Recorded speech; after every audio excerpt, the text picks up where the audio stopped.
शिक्षक बांधवांनो नमस्कार. अभ्यास ट्री या यूट्यूब चॅनलमध्ये आपल्या सर्वांचं स्वागत आहे. मित्रांनो, आपण सध्या सी-टी-ई-टीची तयारी करत आहात आणि सी-टी-ई-टी ही येत्या फेब्रुवारीच्या 8 तारखेला आहे, हे आपल्या सर्वांना माहिती आहे. मित्रांनो, त्यासाठी आम्ही आजच्या व्हिडिओमध्ये घेऊन आलेलो आहोत जुलै 2019 मध्ये झालेला पेपर पी-वाय-क्यू म्हणजेच पेपर क्रमांक 1 मधील गणित या विषयाचे जे प्रश्न आहेत, प्रश्न क्रमांक 31 ते 60. तर यांचं सोल्युशन्स आपण आज मराठीमध्ये कशा पद्धतीनं गणित वगैरे सोडवायचं, हे या ठिकाणी आपण सांगणार आहोत. मित्रांनो, जर आपण आमच्या या चॅनलवरती नवीन असाल, तर आमच्या या चॅनलला सबस्क्राईब करायला विसरू नका आणि बेल आयकॉन प्रेस करायला विसरू नका. मित्रांनो, जर या संपूर्ण सोल्युशन्सची आपल्याला जर पी-डी-एफ हवी असेल, तर तुम्ही आमच्या टेलिग्राम चॅनलला जाऊन त्या ठिकाणावरून ही पी-डी-एफ आपण डाउनलोड करू शकता. मित्रांनो, प्रश्नपत्रिकामध्ये असलेले 31 ते 60 प्रश्न देखील आम्ही त्या पी-डी-एफमध्ये म्हणजे आपल्या टेलिग्राम चॅनलला देत आहोत आणि सोबतच हे सोल्युशन्सची पी-डी-एफसुद्धा देत आहोत. मित्रांनो, आपण आता डायरेक्ट जाणार आहोत आपल्या पेपरमध्ये, जेणेकरून जे काही आपण प्रत्यक्षात पाहणार आहोत त्या ठिकाणी आणि मग बघूयात पुढे. आता बघा, या ठिकाणी आपल्याला प्रश्न आहेत 31 पासून 60 पर्यंत. बघा, जर मित्रांनो एक गोष्ट लक्षात घ्यायची, की जर आपल्याला इंग्रजीत प्रश्न कळाला नाही, तर आपल्याला हिंदीमध्ये ऑप्शन आहे. त्या ठिकाणी आपण काय करू शकतो, पाहू शकतो. हे आपण या ठिकाणी लक्षात घ्यायचं आहे. बघा, जाऊयात पुढे आणि पाहूयात, मग सुरुवात करूयात. प्रश्न क्रमांक 31वा आहे. अ beaker is 3/4 filled with water. Another 16 liter of water is needed to fill the beaker to its brim. What is the capacity of the beaker? साधा प्रश्न आहे मित्रांनो. खूप म्हणजे अवघड नाहीये, काही नाही. फक्त नीट आपण लक्ष ठेवणं गरजेचं आहे, की या ठिकाणी काय केलेलं आहे, की एक बिकर आहे म्हणजे चंचू पात्र आहे आणि त्या ठिकाणी ते किती भरलेलं आहे, 3/7 भरलेलं आहे आणि मग 3/7 भरलेलं आहे म्हणजे आणि मग रिकामा आहे थोडक्यात. रिकाम्या जागेत अजून 16 लिटर पाणी बसतंय म्हणजे काठावर येईपर्यंत. तर मग त्याची कॅपॅसिटी किती आहे? असा हा प्रश्न या ठिकाणी आपल्याला विचारलेला आहे. मित्रांनो, जर आपण पाहिलं तर भरलेला भाग हा बघा 3/7 आहे आणि मग रिकामा भाग किती असेल, तर तो 4/7 असतो. बघा, म्हणजे जेणेकरून यांची जर पाहिलं आपण बेरीज केली, तर दोन्हीकडेही 7/7 म्हणजे तो पूर्ण होईल. बरोबर? म्हणजे 1 होतंय. यावरून आपल्या लक्षात येतंय, की हा भाग भरलेला आहे आणि हा भाग कसा आहे? रिकामा आहे. मग म्हणजे इथं आपण जर पाहिलं, तर हा भाग म्हणजेच किती आहे थोडक्यात आपल्याला सांगता येईल, तो म्हणजे 16 लिटर आहे. मग आपल्या लक्षात येतं या ठिकाणी, की 16 जर आपण पाहिलं, इथं या ठिकाणी आपण बघूयात 4/7 बरोबर 16.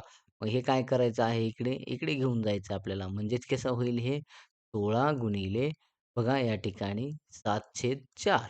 मग इथं 7 आणि हे 4 न बघा 4 चोक 16 आणि मग याचं उत्तर येईल 28. या ठिकाणी पर्याय क्रमांक 4 मध्ये हे त्याचं उत्तर आहे. मित्रांनो, प्रश्न सोपे असतात. फक्त आपल्याला काय करायचंय, वेगळं काही करायचं नाहीये. सिंपल त्याची कन्सेप्ट म्हणजे त्याला विचारलेले काय, हे आपल्याला एकदा समजून घेणं गरजेचं आहे. मित्रांनो, या ठिकाणी क्वेशन नंबर 32 म्हणजे दुसरा प्रश्न आहे या ठिकाणी मॅथ्समधला. इथं आपल्याला डिसेंडिंग ऑर्डर्स विचारलेली आहे. डिसेंडिंग म्हणजे थोडक्यात आपल्याला उतरता क्रम विचारलेला आहे. हे आपण लक्षात घ्यायचं.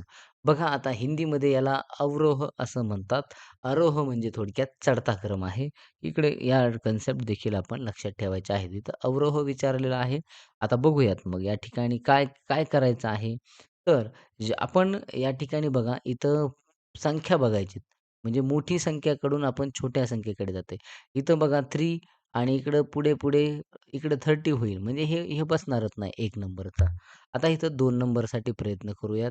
बघा आता 30.5, 3.50, 3.00, 3.05 त्यानंतर 3.005 आणि 0.355 त्यानंतर पुढे इकडे बघा या ठिकाणी कन्सेप्ट बघून घ्या व्यवस्थितरित्या. बघा, आपण जर पाहिलं तर या ठिकाणी हे पहिले 2 बरोबर आहेत इथं म्हणजे समान आहेत.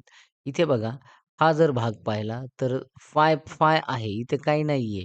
म्हणजे आणि इथं हा पुढे आहे. हा म्हणजे इथं हा बरोबर बसतोय.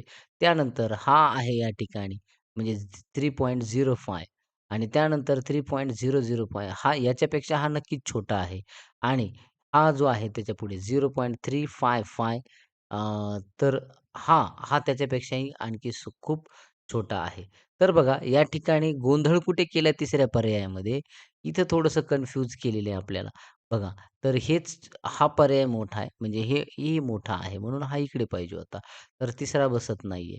त्यानंतर 3.05 आणि इकडे बघा 3.50 म्हणजे इथं इथं गोंधळ केलेला आहे. म्हणजे पर्याय क्रमांक 2 हे त्याचं योग्य उत्तर आहे मित्रांनो.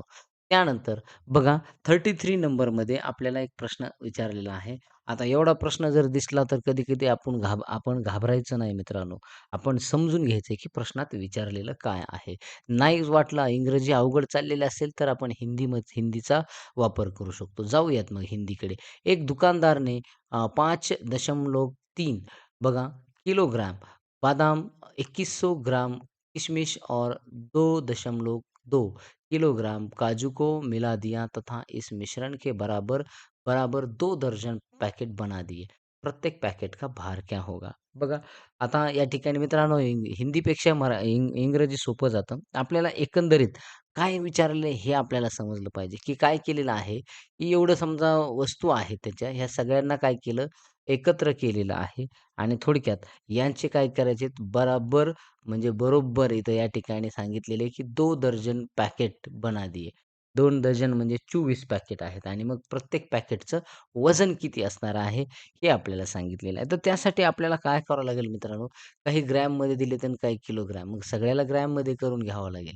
बघा आता 5.3 आहे म्हणजे 5.3 ग्रॅम आहे म्हणजे हे थोडक्यात 5,300 ग्रॅम झालं.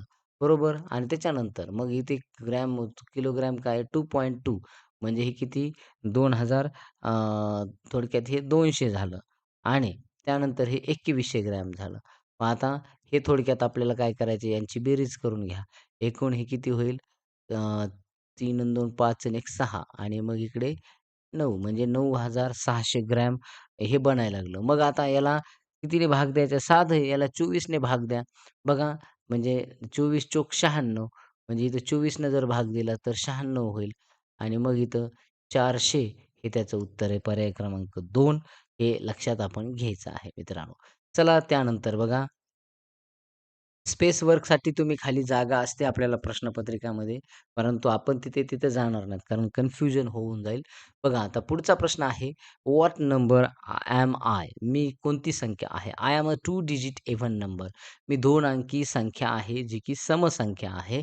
I I am common multiple of 3, 4, 6. मला 3 आणि 6 आणि 3, 6 आणि 4 भाग जातो.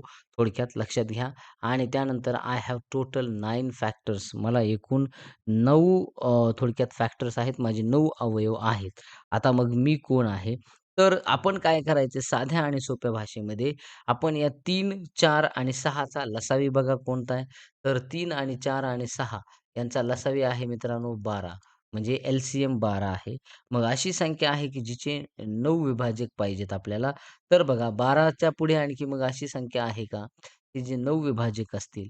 तर बघा मग आपण काय करायचं आहे थोडक्यात त्याला तो आहे म्हणजे 30 इथं 36 आहे. पर्याय क्रमांक 4. बघा मग यांचे आपल्याला 9 विभाजक असे जिचे 9 विभाजक आहेत. लक्षात घ्यायचं आहे. म्हणून मग आता आपल्याला शोधायची गरज पडत नाही. कारण का बघा आता या ठिकाणी 1, 2, 3, 4, 6 आहे. त्यानंतर 12 आहे. त्यानंतर 18 आहे. बघा आणि त्यानंतर 36 आहे. किती 3, 6, 2, 8 व्हायला लागले. आणखी अ, बघा या ठिकाणी 12 आहे का? ओके. त्यानंतर मग आपल्या लक्षात येईल 36 या ठिकाणी जे की 3, 4 आणि 6चं ते मल्टिपल आहेत. 3, 4, 6 आ, 9 एक आहे मित्रांनो या ठिकाणी बिलकुल 9 चोक 36.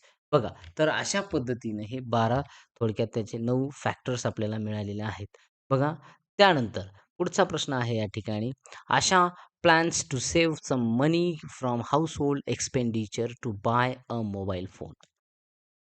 सरळ-सरळ आहे. प्रश्न काय म्हणतोय हे समजलं पाहिजे आपल्याला, की अशाने प्लॅन केलेला आहे, की मनी म्हणजे थोडक्यात सेव्हिंग करायचे. फ्रॉम हाउसहोल्ड घर खर्चातून कशासाठी मोबाईल फोन तिला विकत घ्यायचा आहे. आणि मग every week she saves ₹50 on Monday, ₹100 on Wednesday and ₹80 on Friday and spend ₹60 from this on Sunday. बघा त्यातले ती ₹60 खर्च बी करते. आणि मग how many weeks would she take to save enough to buy mobile phone of 5,950 rupees म्हणजे ₹5,950 mobile घेण्यासाठी तिला थोडक्यात किती आठवडे लागतील आणि हे सगळी ही प्रोसेस चालू आहे. मग काय करावं लागेल? आता आशा जी आहे, आशाची आपल्याला थोडक्यात आठवड्याची बचत करावं लागेल. बघा बचत किती आहे 50 आणि 100 थोडक्यात किती 150 म्हणजेच आणि त्याच्यात 100 थोडक्यात त्याच्यात ₹80 आपल्याला ॲड करायचे आहेत. म्हणजे ₹80 ॲड झाले. समजा थोडक्यात 230 आणि या 230 मधून पुन्हा वजा 60 करायचेत. बघा, तर पुन्हा काय होईल मग 170 बघा मग ₹170 तिची आठवड्याची बचत होणार आहे. मग आता लागणारे तिला आठवडे किती असतील? तर आपल्याला सरळ-सरळ सांगता येईल, की एवढ्यासाठी. तर मग आता या गोष्टीला म्हणजे ही जी संख्या दिलेली आहे 5,950 याला काय करा, या 170 न भाग द्या आणि मग याचं उत्तर मित्रांनो हे काय होईल? 0-0 कॅन्सल होतील आणि 17 न भाग जाईल. बघा 17 त्रिक 51 उरले किती? थोडक्यात या ठिकाणी 8 उरतात 17 पाचे 85 म्हणजे 35 संख्या आहे. पर्याय क्रमांक 2 हे त्याचं योग्य उत्तर आहे मित्रांनो. बघा आता मग त्यानंतर प्रश्न क्रमांक या ठिकाणी 36वा आहे. इफ बघा आता या ठिकाणी आपल्याला अ, आपल्याला या ठिकाणी काय दिलेलं आहे? पायाला दिलेला आहे. पाया म्हणजे ज्या ज्या ठिकाणी आपण बघा अ, या ठिकाणी ही संख्या आहे एक म्हणजे 11,011 आणि त्या ठिकाणी खाली ह्याच्यामध्ये आहे हां, लक्षात राहू द्यायचं आहे. सबस्क्रिप्ट आणि सुपरस्क्रिप्ट आपल्याला ही कन्सेप्ट माहिती असणं गरजेचं आहे. सबस्क्रिप्ट म्हणजे हे बेसला असतो. आता मग या ठिकाणी आपल्याला सांगितलेलं आहे, की अ, जर आपण अशा पद्धतीने इथं काय येईल number in the blank space तर तो किती असेल? तर अशा वेळेला आपण ही थोडक्यात बायनरी रूपांतर आहे मित्रांनो. आपण याच्यावरती वाटलंच तर जर ह्या गोष्टी आपल्याला क्लिअर समजत नसतील, तर याच्यावरती स्पेशल व्हिडिओ घेऊन येऊ आणि त्यावरती हा कन्सेप्ट आपले क्लिअर करू. कारण हा घटक नक्की येऊ शकतो परीक्षेला. त्यावरती आपण व्हिडिओ एखादा घेऊन येऊयात. तर बघा या ठिकाणी आपल्याला सांगता येईल मग या ठिकाणी आपल्याला याचं जर डायरेक्ट पाहिलं तर 16, 8 अधिक 0 अधिक 2 अधिक 1 या पद्धतीनं म्हणजे याचं उत्तर आहे यांची जर बेरीज केली 16 आणि 8 24 आणि 2 7 26 आणि 1 27 आणि मग ह्याचं उत्तर आहे पर्याय क्रमांक 2 आणि म्हणून मग 27 हे या ठिकाणी आपल्याला सांगता येईल ह्या ब्लँक स्पेसमध्ये तो नंबर येतोय. कारण हे बायनरी रूपांतर आहे मित्रांनो. याचं आपण याच्यावरती स्पेशल एक व्हिडिओ घेऊन येऊ. बघा त्यानंतर 37वा प्रश्न आहे या ठिकाणी the side of a square is 10 centimetre. How many times will the new perimeter become if the side of the square is double. बघा एक स्क्वेअर आहे. स्क्वेअरची साइड आहे थोडक्यात 10 सेंटीमीटर, 10 सेंटीमीटर. मग त्याला किती वेळा how many times will the new perimeter become बघा if the side of the square is double. म्हणजे थोडक्यात एखादी आपल्याला विचारलेलं आहे, की त्याची जर समजा बाजू जी आहे, ही जर समजा थोडक्यात दुप्पट केली, ही जर बाजू आहे ही दुप्पट केली, तर किती वेळा थोडक्यात म्हणजे त्याचं जे परिमिती आहे त्याला गुणावं लागेल. अशा पद्धतीनं आहे. बघा मग आता सरळ-सरळ आपल्याला सांगता येत असतं, की चौरसाची जर बाजू दुप्पट केली समजा, थोडक्यात दुप्पट केली म्हणजे ती किती काय होत असतं मग त्याची परिमितीसुद्धा काय होत असते, दुप्पट होत असते. हे आपण लक्षात ठेवायचं आहे. म्हणून 2 टाइम्स हे आपण लक्षात घेणं गरजेचं आहे. बघा त्यानंतर मग आपल्याला पुढे सांगता येईल कारण समजून घेणं गरजेचं आहे. बघा या ठिकाणी 38वा प्रश्न आहे. Which of the following letters have both horizontal and vertical lines of symmetry. बघा सममिती अक्ष या अक्षरामध्ये आडवा आणि उभा असे अ, दोन्ही सममिती अक्ष असतात. ते आहे अक्षर कोणतं आहे? हे म्हणजे एक्स हे अक्षर आहे, की ज्याच्यामध्ये आडवं आणि उभं हे दोन्ही सिमेट्री होत असतात. सिमेट्री म्हणजे थोडक्यात असा जर एक्स असेल, तर याचे समान इकडूनही 2 भाग पडतात आणि असेही 2 भाग पडतात. म्हणजे हे वर-खाली आणि त्यानंतर इकडचे, इकडचे या पद्धतीने याला सिमेट्री म्हणत असतो आपण. चला या ठिकाणी आपण बघता 39वा प्रश्न बघतोय. 72 गुणिले 28 बरोबर 36 गुणिले 4 गुणिले डॅश.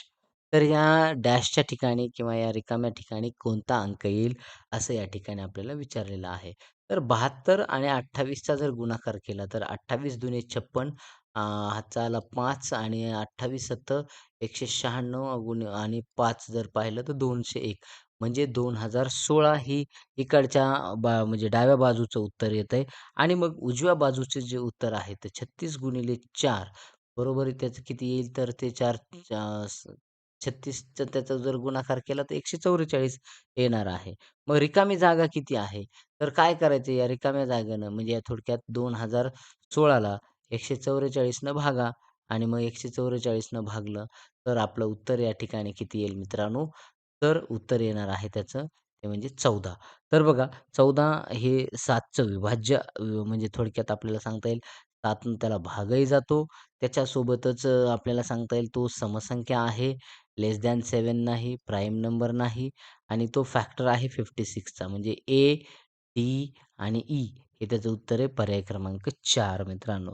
बघा त्यानंतर बघा पुढचा प्रश्न आहे 40वा तो म्हणजे या ठिकाणी आपल्याला विचारले what is the correct sequence a teacher of class 3 needs to follow to explain the concept of quarter to the students. बघा या ठिकाणी आपल्याला विचारलेलं आहे की तिसरीचा वर्ग आहे आणि 1/4 ही कल्पना आपल्याला समजून सांगायची. तर मग नेमकं त्या शिक्षकानं पुढीलपैकी कोणता अनुक्रम थोडक्यात या ठिकाणी अनुसरण करायचा आहे किंवा करायची त्यानं गरज आहे. तर बघा 3 पर्याय आहेत ए-बी-सीमध्ये वाचून घेऊयात. Write symbol of quarter on blackboard, provide concrete material, divides into quarters and show pictures representing quarter. तर या ठिकाणी आपण जर पाहिलं तर म्हणजे सिक्वेन्स आपल्याला विचारायची. सिक्वेन्स काय करावं लागेल? तर आपण जर पाहिलं तर बघा अगोदर प्रोव्हाईड काँक्रीट मटेरियल करावं लागेल बी नंबरचा आणि म्हणून मग इथं बी वाला सुरुवातीचा ऑप्शन कोणताच नाहीये. बघा मित्रांनो, तो पर्याय क्रमांक 3 ह्याचा येणार आहे. कारण का? तर अगोदर काँक्रीट मटेरियल द्यावं लागेल. त्यानंतर मग पिक्चर्स रिप्रेझेंट करावं लागेल. त्याच्यामध्ये क्वार्टर आहे आणि नंतर मग त्याचा सिम्बॉल शेवटी सांगावं लागेल. म्हणून मग बी-सी-ए वाला ऑप्शन हा करेक्ट या ठिकाणी आपल्याला पाहायला मिळतो. त्यानंतर 41वा प्रश्न आहे या ठिकाणी मित्रांनो. जर आपण पाहिलं तर, तर बघा या ठिकाणी आहे की अ क्लास 3 स्टुडंट परफॉर्म मल्टिप्लिकेशन. बघा या पद्धतीनं ॲज फॉलोज इथं या पद्धतीनं त्यांनी मल्टिप्लिकेशन केलेलं आहे, की बघा म्हणजे यांचं. तर मग या ठिकाणी होतं which property of multiplication has the student used in this question. तर या ठिकाणी विद्यार्थ्याने अशी जर रचना केली असेल म्हणजे ह्याचा 8 दुने 16 आणि 5 25 फोड केलेले आहेत आणि मग त्याने तो गुणाकार केलेला आहे. तर याला आपण थोडक्यात हा जो लॉ आहे, तर ह्याला नियम म्हणत असतो असोसिएटिव्ह लॉ. हे आपण लक्षात घ्यायचं आहे. असा प्रश्न जेव्हा काय सोडवला जातो त्यावेळेला. आता बघा त्यानंतर मग पुढे आपल्याला सांगता येईल प्रश्न क्रमांक 42वा या ठिकाणी आहे. बघा how will you cater the needs of या ठिकाणी सांगता येईल visually challenge students of your classroom in an inclusive school. तर अशा पद्धतीनं आपल्याला सांगता येईल. तर बघा या ठिकाणी प पर्याय आपल्यासमोर हे 4 आहेत आणि मग त्याचं जे योग्य उत्तर आहे ते म्हणजे आपल्याला सांगता येईल use alternate teaching learning methods and resources.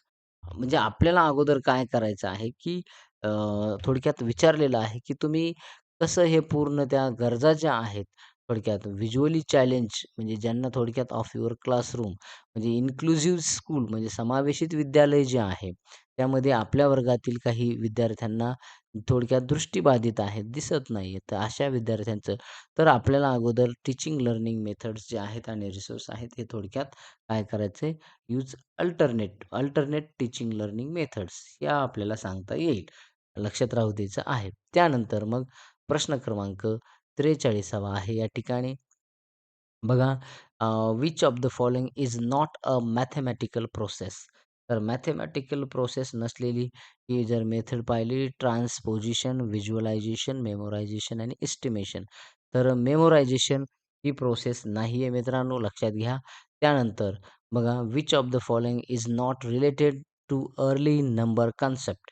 तर बघा या ठिकाणी आपल्याला सांगता येईल याचं योग्य उत्तर आहे ते म्हणजे अर्ली नंबर कन्सेप्टला कोणतं रिलेटेड नाही, तर ते आहे मेजरमेंट. बघा, म्हणजे हे थोडक्यात सुरुवातीच्या संख्या कल्पना जी होती, त्याच्यामध्ये ते थोडक्यात म्हणजे रिलेटेड नाही, संबंधित नाही. प्रश्न क्रमांक 45 आहे या ठिकाणी, की which of the following statements is true regarding numeral and number. तर मग हे numeral is a symbol used to represent number. Same number can be represented by different number. तर याचं योग्य उत्तर आपल्याला पाहायला मिळतं मित्रांनो. तो म्हणजे पर्याय क्रमांक 4. दोन्हीही हे काय आहेत? करेक्ट आहेत. बघा, या ठिकाणी आपल्याला सांगता येईल. त्यानंतर प्रश्न क्रमांक 46 आहे या ठिकाणी. 46 प्रश्न हा मोठा आहे. आपण त्याला छोटा म्हणजे करूयात, झूम आउट करू थोडंसं आणि जेणेकरून आपल्याला तो क्लिअरली पाहायला मिळेल. बघा, अशा प्रकारे प्रश्न आहे तो म्हणजे या ठिकाणी चला बघा, प्रॉब्लेम्स आपल्याला ॲडिशनवरचा आहे तो वाचायचा आहे. म्हणजे जेणेकरून आपल्याला सांगितलेलं आहे, की there are 15 oranges in one basket and 17 oranges is in another basket. How many oranges are there altogether. बघा, किती आहेत एकूण 15 आणि 17. थोडक्यात जर आपण पाहिलं, तर हे किती आहेत थोडक्यात आपल्याला सांगता येईल. अ, पाय आणि 15 आणि 17 जर आपण पाहिले तर हे 32 आहेत. बरोबर. त्यानंतर बघा आता the price of mobile phone which is for 9,950 is increased by. बघा ही after budget 3,375 what is the new price? म्हणजे या ठिकाणी आपल्याला विचारलेलं आहे, की बाबा मोबाईलची जी फोनची प्राइस आहे ही थोडक्यात एवढं आहे. तर ती काय झालेली आहे? वाढलेली आहे 375 म्हणजे थोडक्यात बेरीज करायची यांची. तर आपल्याला मग which of the statements is correct. आता आपण काय आहे ते समजून घेऊ. मग A represents augmentation structure addition whereas B represent aggregation structure of addition. म्हणजे पण मग आता इथं काय आहे थोडक्यात, आता आपण काय करायचं की ॲग्रीगेशन म्हणजे काय थोडक्यात, तर आपण समजून घ्यायचे ते म्हणजे थोडक्यात जे म्हणजे जर पाहिलं तर ॲग्रीगेशन काय असतं थोडक्यात ते एकत्रीकरण असतं आणि त्यानंतर अ, दुसऱ्या म्हणजे ह्याच्यामध्ये थोडक्यात आपल्याला सांगता येईल वाढ म्हणजे ऑगमेंटेशन म्हणजे काय असेल मग ते थोडक्यात वाढ असते ती. हे आपण लक्षात घ्यायचं आहे. म्हणजे वाढ आणि एकत्रीकरण हे असे दोन्ही पर्याय आपण जर पाहिलं तर ए रिप्रेझेंट्स ॲग्रीगेशन म्हणजे ए काय करते या ठिकाणी एकत्रीकरण करते बिलकुल आणि सुद्धा करते. म्हणजे थोडक्यात आपल्याला सांगता येईल वाढ बी होते. म्हणजे हे पर्याय क्रमांक 2 हे त्याचं योग्य उत्तर आहे मित्रांनो. त्यानंतर 47वा प्रश्न आहे या ठिकाणी. आपण तो झूम इन करूयात. बघा, a teacher gives the following task to students of class 4. Arrange 25 tiles in all possible rectangular arrays. बघा, त्यामध्ये मग आपल्याला सांगितलेलं आहे, की टाइल्सची मांडणी रेक्टँग्युलर आकृतीमध्ये थोडक्यात काय करायची, मांडणी करायची आहे. Which of the following mathematical concept can be address through this task? Volume, area, length म्हणजे area factors, perimeter, volume, area, volume, length. तर नेमका कोणता आहे किंवा कोणता आहे? तर आपल्याला सांगता येतं मित्रांनो, ह्याच्यात एरिया बघा लक्षात घ्यायचं आहे, की ज्यावेळेला फरशी घ्यायची असते आणि ती बसवायची असते, त्यावेळेला आपल्याला लक्षात ठेवायचं आहे, की त्याच्यात एरिया तर येणारच आहे. त्यानंतर एरियासोबतच त्याचे फॅक्टर्स, विभाजक आणि त्यानंतर त्याची पेरिमीटर हे देखील त्या ठिकाणी स्पष्ट होत असतं. म्हणून मग पर्याय क्रमांक 2 हे त्याचं योग्य उत्तर आहे. त्यानंतर 48 नंबरचा क्वेश्चन आहे. तो आपण या ठिकाणी पाहूयात. Identify the correct statement about the ability to conserve different physical quantities in measurement as proposed by Piaget. बघा पियाजेने हे जे की सांगितलेलं आहे म्हणजे थोडक्यात त्यांच्यानुसार ज्या मेजरमेंटमध्ये त्याच्या काही वेगवेगळ्या ज्या विविध राशी आहेत आणि ह्या राशी थोडक्यात यांचं कन्झर्वेशन करण्यासाठी, यांचं संरक्षण करण्यासाठी हे नेमकं कोणता घटक किंवा कोणती स्टेटमेंट, कोणतं वाक्य हे बरोबर आहे. तर 4 पर्याय आहेत मित्रांनो समोर आणि त्याचं योग्य उत्तर या ठिकाणी आपण पाहतोय ते म्हणजे पर्याय क्रमांक 1. ते म्हणजे काय आहे? Conservation of weight is grasped before conservation of volume.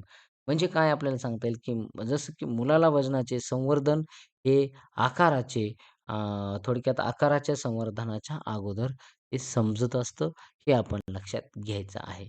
त्यानंतर पुढे आहे प्रश्न क्रमांक 49वा आहे. तो आहे व्हॉन हेले levels refers two stages in the development of. तर जर आपण पाहिलं तर व्हॅन हेले जे आहे, तर व्हॅन हेले यांचा जो सिद्धांत आहे, हा सिद्धांत कशावर अवलंबून असतो? तर तो जॉमेट्रिकल थिंकिंगवर आहे, हे आपण लक्षात घ्यायचं आहे. म्हणजे पर्याय क्रमांक 3 व्हॅन हेलेचा. त्यानंतर 50वा प्रश्न आहे. Which of the following sets are problem solving strategies in mathematics. तर बघा या ठिकाणी आपल्याला सांगता येईल की खालीलपैकी थोडक्यात म्हणजे इथं जर हिंदीमध्ये समजून घेतलं तर निम्नलिखित समुच्चयों में से कौन-सा गणित में प्रश्न हल करने का कौशल है? असं आपल्याला म्हणजे खालील जे काही दिलेले सेट्स आहेत, प्रॉब्लेम सॉल्व्हिंग स्ट्रॅटेजीज त्यामध्ये मॅथच्या कोणत्या आहेत? तर आपण जर पाहिलं तर हे 4 पर्याय आपल्या समोर आहेत. त्याचा आहे रिझनिंग, यूजिंग व्हेरिएबल आणि लूक फॉर अ पॅटर्न. त्यानंतर नंबर 51 आहे. Which of the following teaching learning resources is best suited for to explain the concept of multiplication of two decimal numbers? Say 0.3 into 0.2 is equal to 0.06. तर हे खालीलपैकी हे थोडक्यात आपल्याला सांगता येते की म्हणजे हा जो काही दशांश अपूर्णांकाचे जे काही संख्यांचा जे काही गुणाकार आहे, याच्यामध्ये थोडक्यात ही कन्सेप्ट एक्सप्लेन करण्यासाठी कोणता म्हणजे टीचिंग लर्निंग रिसोर्स बेस्ट आहे, हे आपल्याला या ठिकाणी विचारलेलं आहे आणि त्याचं मग योग्य उत्तर आपल्याला सांगता येईल. ते म्हणजे पर्याय क्रमांक 4 ग्राफ पेपर. त्यानंतर बघा 52वा प्रश्न आहे. As per the recommendation of N-C-F. बघा एन-सी-एफवरती आपण स्पेशल एक व्हिडिओ आपल्या चॅनलवरती घेतलेला आहे. तो आपण पाहू शकता. 2005 primary school mathematics curriculum should. तर याचं योग्य उत्तर आहे. म्हणजे प्राथमिक गणिताचा जो अभ्यासक्रम आहे, तो दैनंदिन अनुभवाशी जोडलेला असावा. म्हणून मग पर्याय क्रमांक 1 relate to children's everyday experiences. त्यानंतर 53 नंबरचा प्रश्न आहे. Which of the following is not a characteristic of effective mathematics pedagogy. Characteristics कोणतं नाही, असं आपल्याला या ठिकाणी विचारतंय आणि मग याचं योग्य उत्तर आपल्याला सांगता येईल. पर्याय क्रमांक 3 focusing patterns of students errors.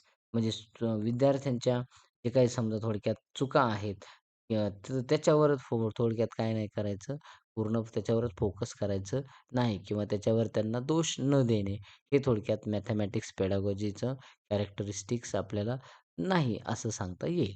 त्यानंतर 54वा सुद्धा प्रश्न त्याच्यातही नाही आलेला आहे. हे effective strategy to assess primary level students learning in mathematics. तर बघा या ठिकाणी आपल्याला सांगता येईल 4 प्रश्न पर्याय आपल्यासमोर आहेत आणि त्याचं उत्तर आहे analysing children's error to understand their reasoning. त्यानंतर 55वा प्रश्न आहे. How many quarters are there in 18 and 3/4. तर बघा या ठिकाणी आपल्याला विचारलेलं आहे. तर जर आपण पाहिलं तर या ठिकाणी आपल्याला सरळ-सरळ सांगता येईल, की म्हणजे किती क्वार्टर्स आहेत. क्वार्टर याचा अर्थ आपण पाव म्हणजे पावभाग जो आहे, तो किती असेल. तर आपण जर पाहिलं साधी आणि सिंपल कन्सेप्ट आपल्याला सांगता येईल, की या ठिकाणी याचं योग्य उत्तर आपल्याला सांगता येईल ते म्हणजे पर्याय क्रमांक 2. बघा 18 18 मध्ये जर गेलो आपण 18 चोक 72 हे झाले 18 मधले आणि 3/4 याच्यामध्ये म्हणजे हे 3 असतात. म्हणजे असे 3 पाव आहेत. म्हणजे एकूण किती? 75 म्हणजे 75 पाव या 18 आणि 18.34 मध्ये पाहायला मिळतात. त्यानंतर बघा प्रश्न क्रमांक 56 आहे या ठिकाणी. तो म्हणजे in a school half of students play badminton. अर्धे विद्यार्थी थोडक्यात बॅडमिंटन खेळतायत. 1/4 1/4 हे व्हॉलीबॉल खेळतायत आणि त्यानंतर 1/8 म्हणजे 1/8 हे टेनिस खेळतायत. बघा 1/16 म्हणजे 1/16 हे काय करतायत चेस खेळतायत आणि रिमेनिंग गो फॉर स्विमिंग. उरलेले कुठे गेलेत? स्विमिंगला गेलेत. मग number of students if the number of students playing volleyball is 116 म्हणजे जर व्हॉलीबॉल खेळणारे किती ते 160 आहेत, तर एकूण चेस खेळणारे किती आहेत असं आपल्याला विचारलेलं आहे. म्हणजे व्हॉलीबॉल खेळणारे किती इथं? हे थोडक्यात 1/4 आहेत. म्हणजे 1/4 म्हणजेच किती झाले ते थोडक्यात 160 आहेत जर आपण पाहिलं तर. मग आपल्याला सांगता येईल एकूण विद्यार्थी जर आपण याचे काढले तर आपल्या लक्षात येईल की याला काय करायचं इकडं जर आपण गुणलं तर काय होऊ शकतं मग एकूण विद्यार्थी खेळलेले. बघा याला 160 गुणिले 4 म्हणजे हे किती झाले 16 चोक 64 म्हणजे 640 हे एकूण विद्यार्थी झाले. आणि मग बुद्धिबळ खेळणारे किती इथं 1/16 आहेत. बरोबर. मग 1/16 म्हणजे 640 ला काय करायचं 640 गुणिले 1/16 म्हणजेच डायरेक्ट याला 16 ने भाग दिला असता तरी चाललं असतं. 16 चौक 64 म्हणजे विद्यार्थी किती 40 हे त्याचं उत्तर आलेलं आहे. 40 कुठे? पर्याय क्रमांक 1 वरती. बघा या ठिकाणी आपल्याला सांगता येईल. त्यानंतर